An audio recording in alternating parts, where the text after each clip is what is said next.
Good morning, and just a few opening comments, and I want to thank everyone who came out on Saturday. Appreciate our guys and their efforts, and get a chance to see them on the field, but also get a chance to interact afterwards, and it was great to spend some time with the fans myself too, and appreciate y'all coming out. It's a beautiful day, a lot of activities around campus, and so hopefully you took in a few of those as well. But it was back to work today.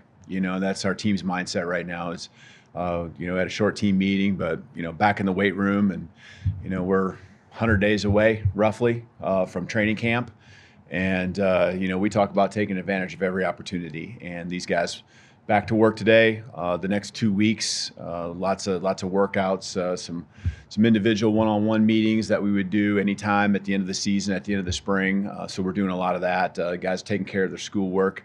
And then finals after that, and they'll have a short break. But I think the momentum that we carry here into May is critical. The next 3 months or so, 100 days, is really going to set up the 6 months to follow.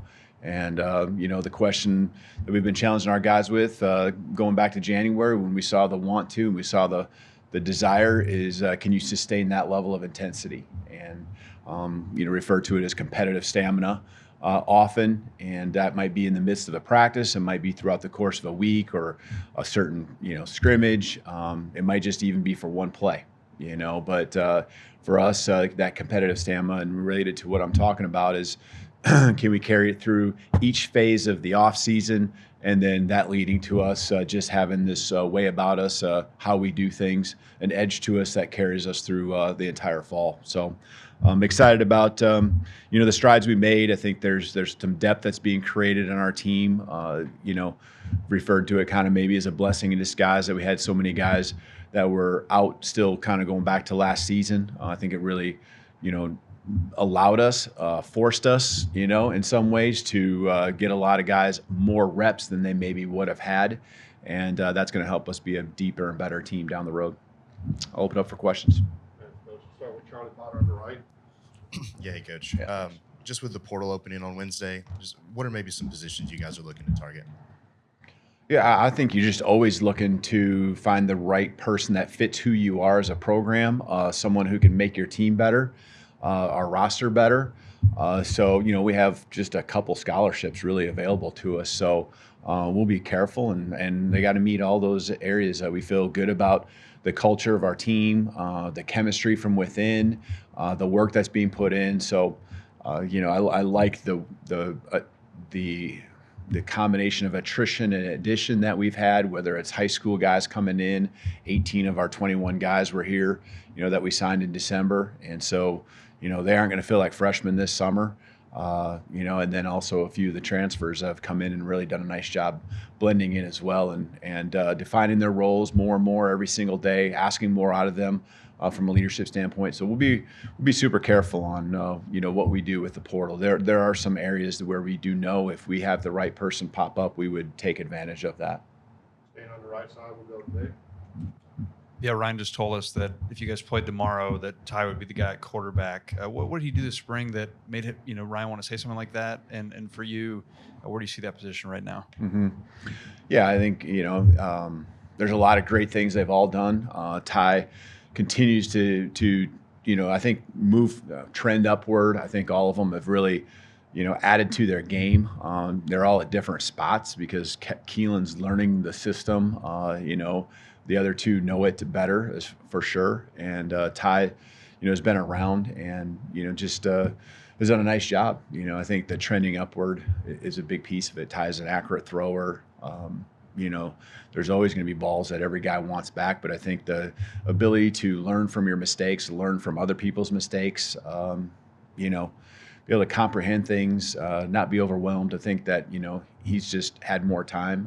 But they're all doing a lot of really good things together as a group. But now I will say, we're not where we need to be at the quarterback position yet. And so, I feel like that exists within our team to have that level be accomplished.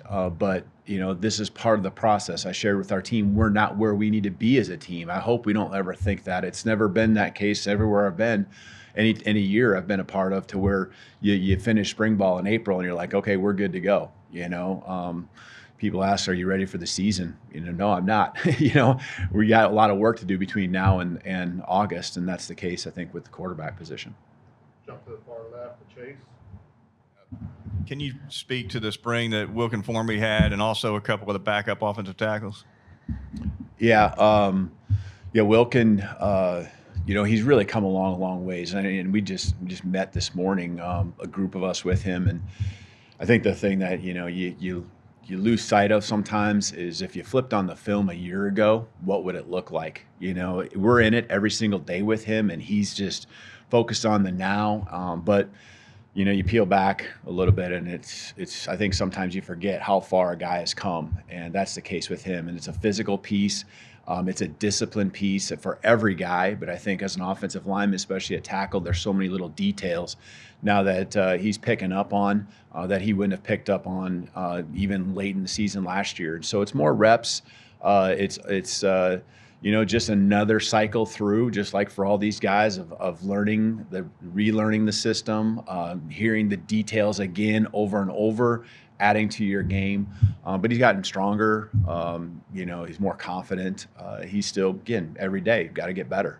He's a tackle for us that, we need to rely on to get it done, not just at an okay level, at an elite level to accomplish our goals. And I think the other guy to point out would be Olas. Olas just did a nice job having to move around a little bit. I think his probably flexibility to move different spots. You thought of him more as an interior guy. He really continues to reshape his body and do some things that I think have really lent him to us feeling very comfortable with him in multiple spots, left side, right side, inside, outside. So I'm really proud of him. I think Arkell's a guy that's coming along. He's a developmental player, but doing a great job. His heart's in it. The guys love him. He works extremely hard. He's a blessing to have here for sure. The young guys, I think, getting thrown in the fire. Jackson Lloyd, Michael Carroll, they are going to be phenomenal football players, at tackle. They have different strengths. They come from, opposite ends of the country, obviously, but their exposure to different things. But they actually, were really impressive, I think, and how far they've come. I'm excited about their future for sure. Down the middle and the right to Alex.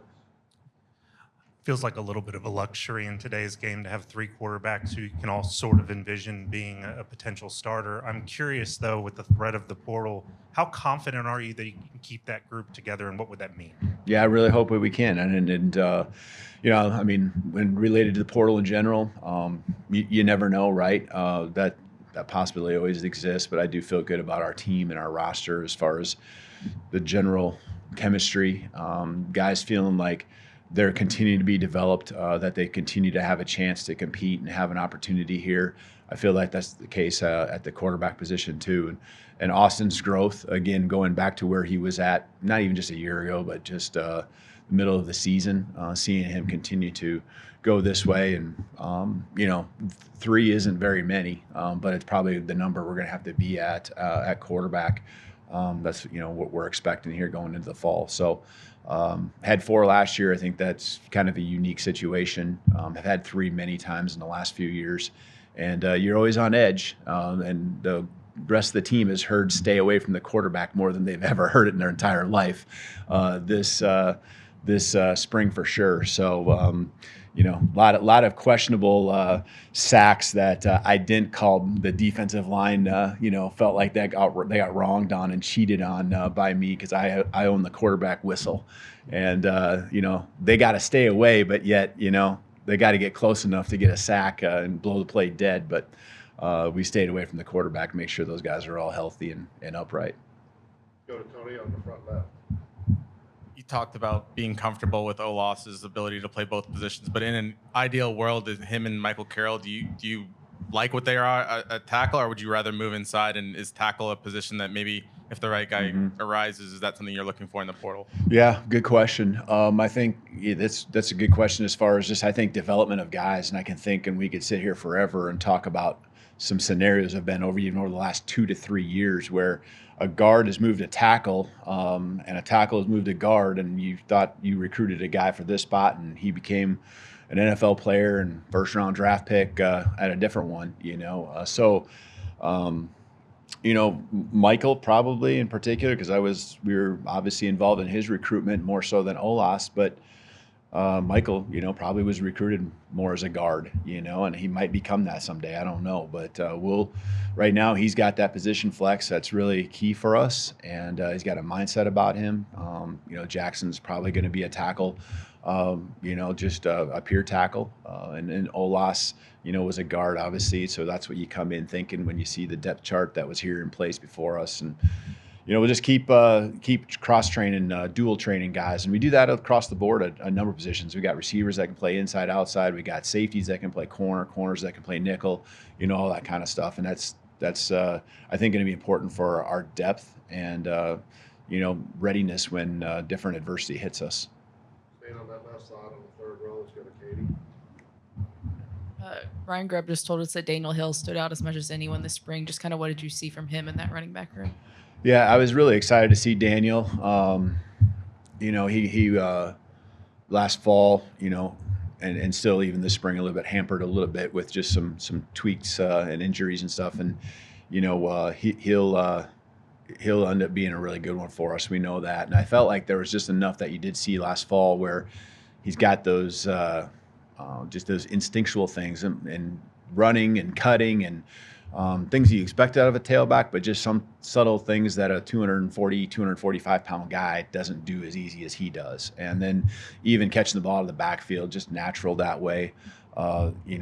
He had some runs when we were in live sessions where, whether he was bouncing off of them, I think it was more of them bouncing off of him. That was really exciting to see. And he's really developing a mindset and trust and belief in himself. And that's carried on through the rest of the team. So he had a really good spring for sure. Kalen from left. Hey, Kalen. You mentioned Keelan kind of continuing to learn this offense. And what's kind of like that next step this summer that you want to see him take to kind of, ahead of him? I think consistency. He had some really big days, and you saw the a lot of flashes of what he is capable of, and then you saw some times where just consistency, and sometimes that just means not making the big mistakes, and so it's growth, it's learning. He's in it, his head's in it. He's the same guy every single day. That's what you love about him, and so just consistency, and he's going to be a guy that you can attack a defense, and I think all our quarterbacks have that ability with their arm to get after the opponent, and so just consistent I think is the biggest thing for him, because consistency as a person, that is strong. Consistency is just the playmaking ability and the lack of mistakes. And he's learning a lot of verbiage that's brand new for him. So even just spitting that out consistently is something he's grown a lot at. I sit and try to listen in the huddle on exactly not just what he's saying, but how they're saying it. And that's all the quarterbacks, and they've really grown a long ways in their ability to kind of demand the huddle when they're in it. Emily Grace in the middle left there. Coach, now that you're, now that you're through spring and we're kind of touching on the transfer portal again, but what is you and your staff's approach as you navigate where college football is at over the course of the next month or so? Yeah, I think for us as coaches, it's still the foundation is still the same, right? Coach these guys, just continue to add to their value, add to what they can do, make them feel like they got a strong role in our team, that their development and growth continues to happen, and that we see that and that we want to be a part of that. I think just when they feel that and they get the feedback, and we can be strong with our guys. I mean, they know that we care about them, and they know that, we need them to help us accomplish our goals as a team. And, just they have their personal goals too, and we want to help them accomplish it. So again, you never know this time of year. We felt last year we really didn't lose anyone at this time that we felt we're going to have going into the fall. And so definitely, I don't want to say keep our fingers crossed, but that's the case here with the portal. So I'm proud of our guys. I think the guys that you want around you, whether it's coaches or players, they have a good head on their shoulders. They can have perspective on what they really truly have here at Alabama, and it's special, whether it's the resources that they have and the people that they have around them in the training room and the weight room. The coaching staff, I think, is elite as well. And so these guys are getting, getting an experience that they should not take for granted. We can talk about the stories of guys who have come in and said how great it is here, or guys that have left and, maybe even wishing they could come back. And so, be careful what you ask for. The grass is definitely not greener on the other side. So I love our guys. I think we got a great group. They continue to push each other, hold each other accountable to a level of strain. And when I say accountable, it's not accountable just to, making sure you're here for this on time or doing this right. It's a level of strain. It's a level of edge. And I think they're really doing a much better job of that this year. Now they're more comfortable with who we are and what we want to be. Go to Mike, second row on the right. How would you assess the competition at wide receiver beyond kind of the obvious guys at the top? Yeah, it's there are. I mean, you got some experienced guys coming back. You had Isaiah in. I thought Rico Scott had a really nice spring. We expected that. That's actually one internally we expected. We could see that happening throughout the fall. Roll grew in December. But you can go on and on. I really like our freshmen that came in as well with Derek and Latsier. Really think we nailed it with incoming freshmen that way. They're freshmen. That's what we got to remember. And so there's some growth that they got to experience, much like we're talking about quarterback and these tackles and so forth. And then you can go into the Mbakwe's and guys that made that transition, and Jalen Hale coming back, and go on down the line.